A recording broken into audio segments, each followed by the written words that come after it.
యేసుక్రీస్తు ప్రభు యొక్క రక్తం కాల్చటానికి కారణం మనల్ని ధనవంతులుగా చేయటానికి ఆయన దరిద్రుడు అయిపోయినాడు. ఓ రామా శకట తలాబియాన.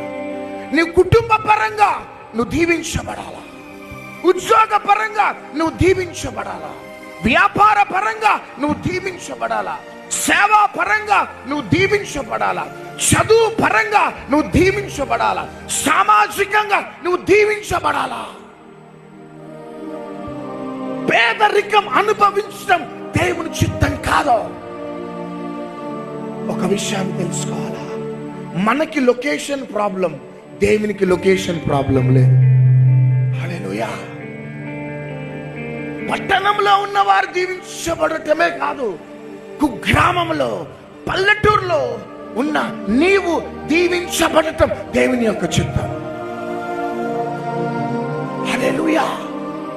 నువ్వు పేదరికంలో ఇక నా జీవితం ఇంతే, నా పిల్లల జీవితం ఇంతే అని నిన్ను నీవు శపించుకోకు. ప్రభు వైపు నువ్వు చూస్తే ఒక దినమున నీ తలను దేవుడు పైకెత్తుతాడా.